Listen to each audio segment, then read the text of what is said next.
such awesome to be here today, and great to see you all. This hall is getting to be a little small for us, so we need to look for another bigger hall for next year. It is my honor to be here today, as so many of you are being honored. So many of the past honorees are here too, and I want you to know how blessed the university is to have you with us, to call you our alumni, to call you our success stories. Every single one I have met, and I can probably tell you a little bit more, but there's no reason because you'll see the video and you'll hear from them. But there are two people here whom I just want you to at least know something about them. And those two people here are Leroy Hermes and Jim Wise. There's one thing in common about two of them.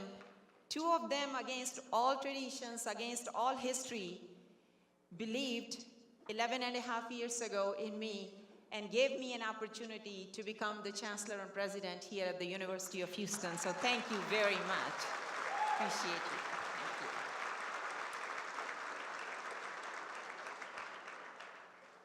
you. Now, it's not really about me. It's not about anybody here. It's really, truly about the power of the alumni. I'm so glad those of you who might be here for the first time, I hope you will keep coming back, because there is nothing greater power than the power of the Cougars. And that's what we have right here in this room today. What have you done? I mean, what can alumni do? Think about it. What you have allowed us to do is you have allowed us to finish $1 billion campaign 18 months ahead of time.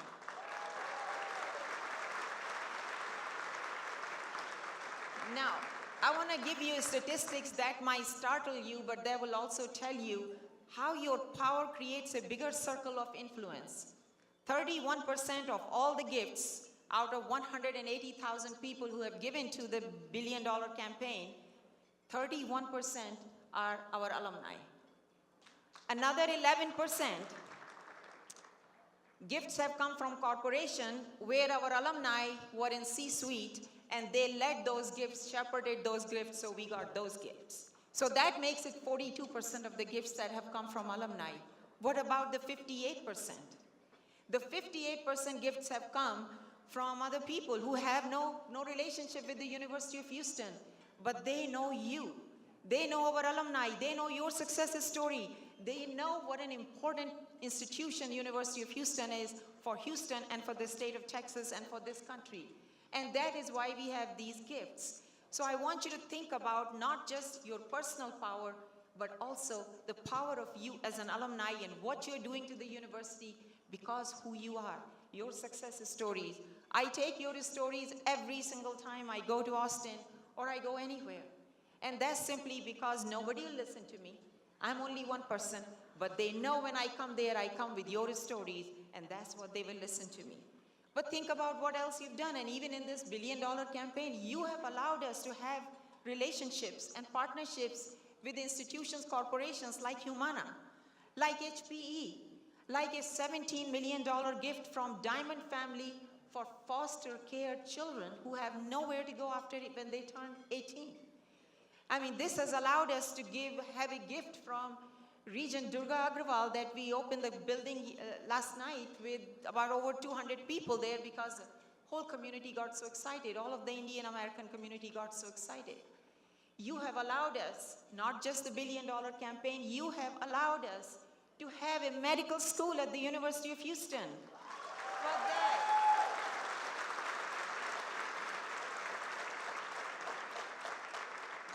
even 3 years ago, every year we have during the summertime, I do a sort of a exercise with my leadership team, which is called the Game Changer exercise. And we try to say, okay, what is one thing that can be the game changer for the University of Houston?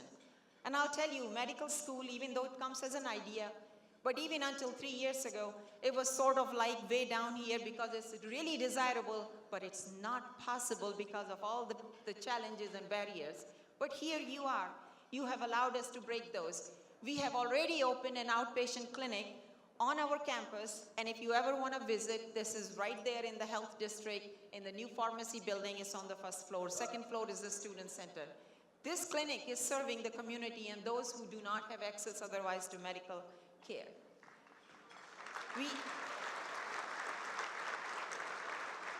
in this medical school, you have allowed us to do the medical school because the startup cost of the medical school was $500 million. That's a pretty big number, $500 million. But think about it.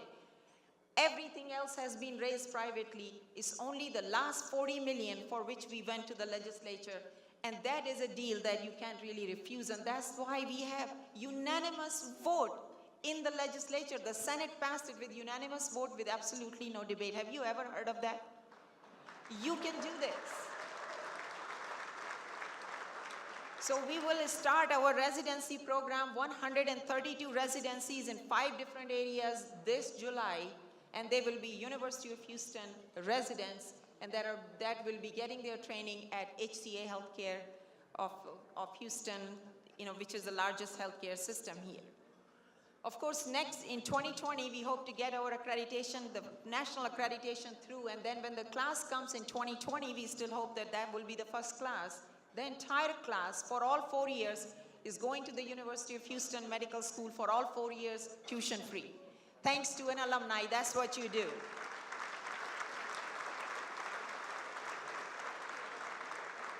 Now you have allowed us, you have told our stories so well, and you have inspired so many people that this year, for 5,200 freshman seat, we have over 31,000 applications. I mean, people want to be here as freshmen. We don't have seats, we have only 5,200. So I get calls saying that, wait a minute, my son got in, how come my daughter cannot get in? I said, well, I don't know.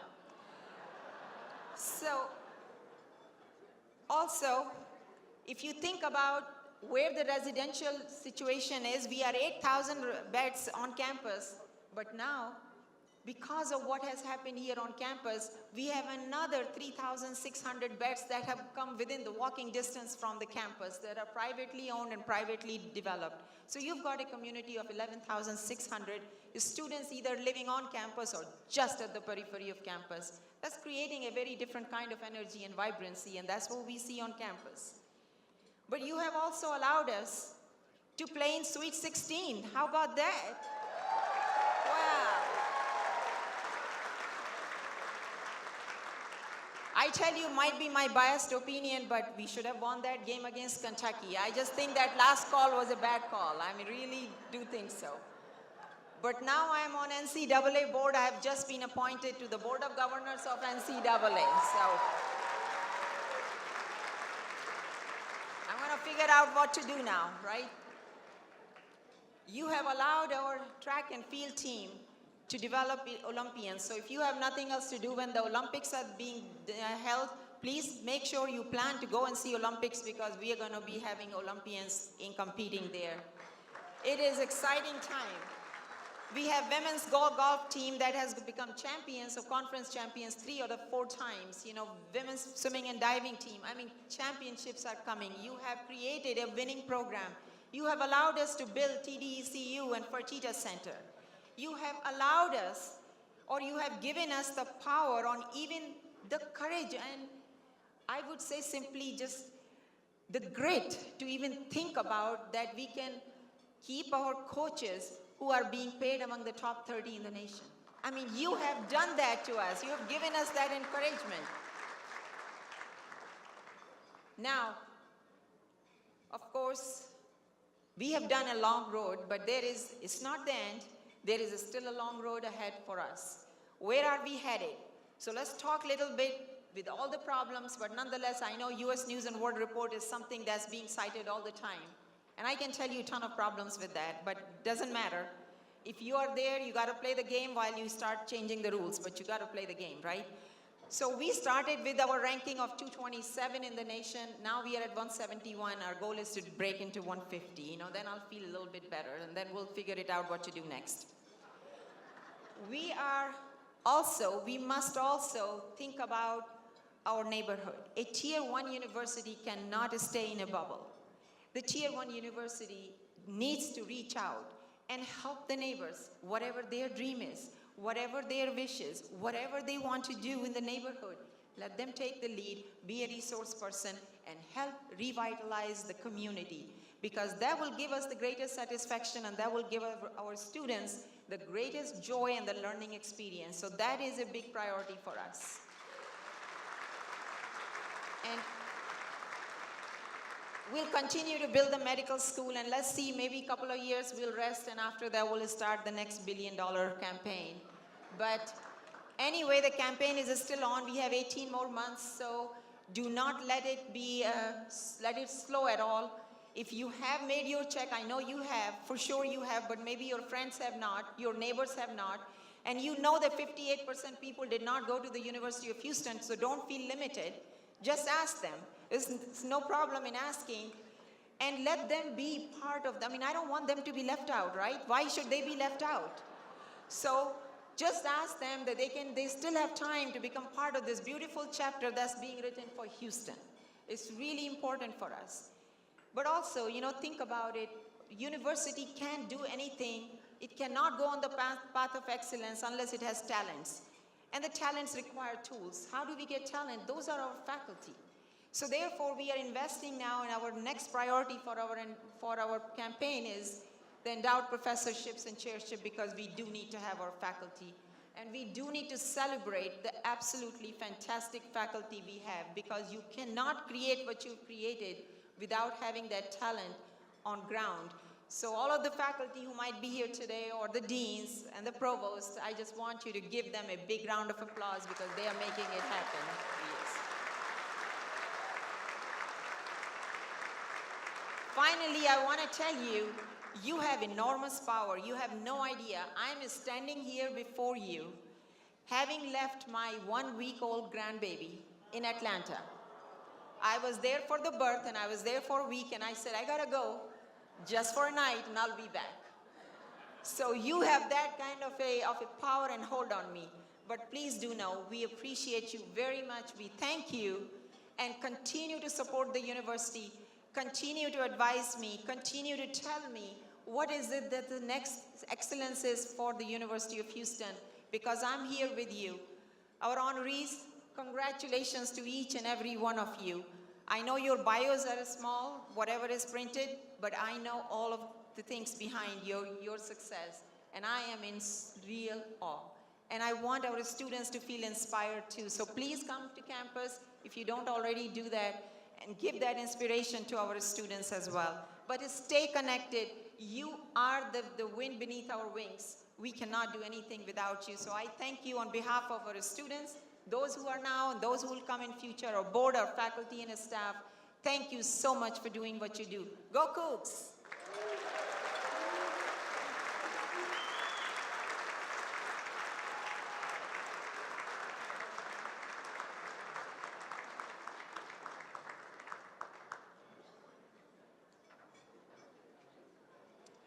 Thank you so much, Dr. Couture. And now please let me bring to the podium President of the University of Houston Alumni Association Board of Directors, Mr. Brent Chin, to bring you some remarks.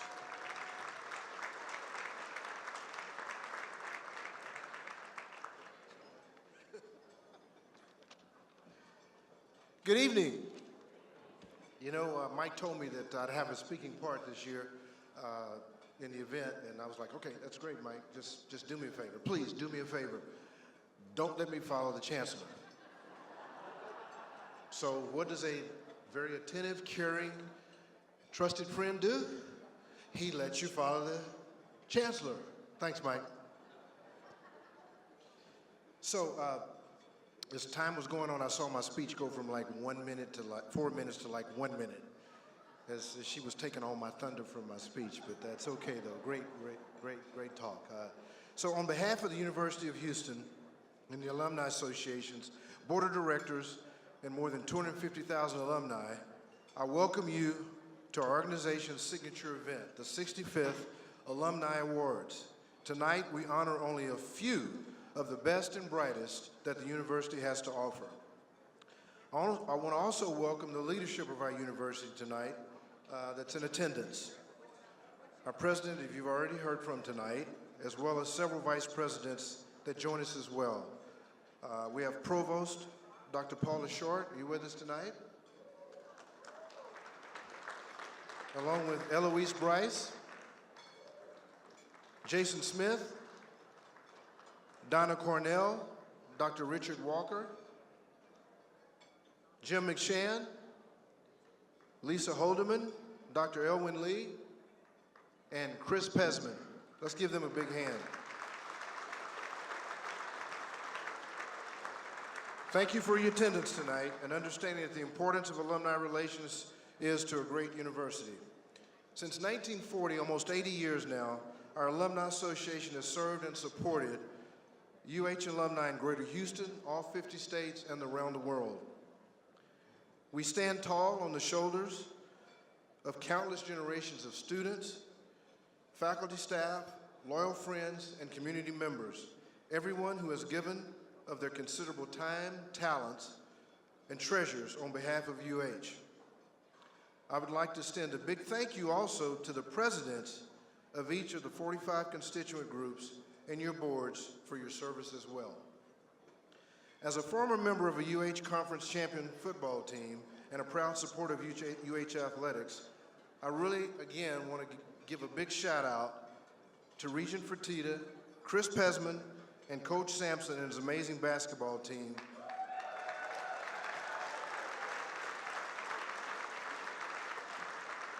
I tell you what, for creating so much excitement and the hottest ticket in town at Fertitta Center.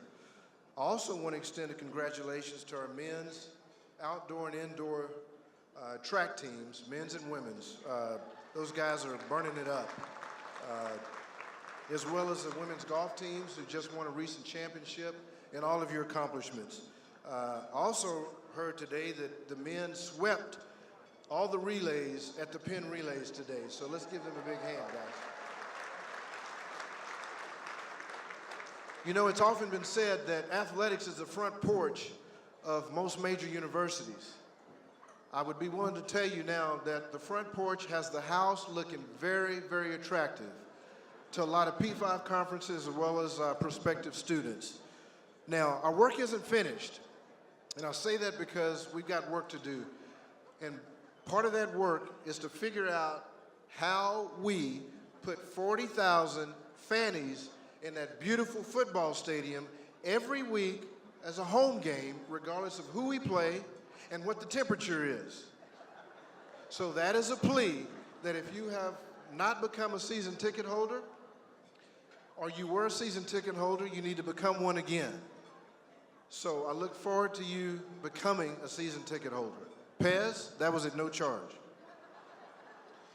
I'd like to also thank many alumni who responded to UHA's call to support the new College of Medicine. The communication with legislators and their staff has been instrumental in keeping the college on track to be approved, accredited, and fueled through 2020. Nearly 3,000 of you reached out to have your voices heard. And this shows the power of alumni relations in the community. And from what I understand, it's passed the House, it's passed the Senate, and I think it's on to the governor for his approval. So let's give a big applause to the Chancellor. I'd also like to congratulate our 9 outstanding honorees tonight. All of you have brought great prestige to the university, and your professionalism, your servant leadership, and dedication to UH. I would also like to personally thank my fellow board members. Our foundation is fortunate indeed to have such a committed group of unselfish individuals working on the betterment of all alumni. Committee chairs, thank you very much for your amazing work and your teams have done so far. I can truly say it's been a privilege to serve as your president. Now, I really want to thank the group that really makes this thing go, not just tonight, but all year round. And that's the UHA staff. They're often overlooked, but they're behind the scenes working really, really hard to support the constituent groups and the board. So let's give them a hand, guys.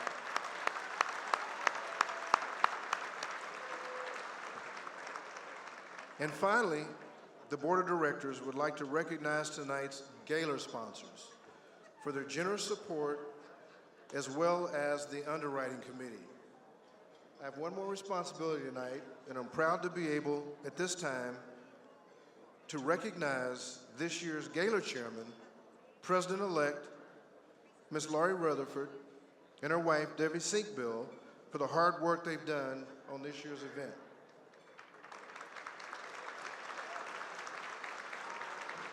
As she makes her way up, I'd like to close by saying thank you for your contributions to UH success.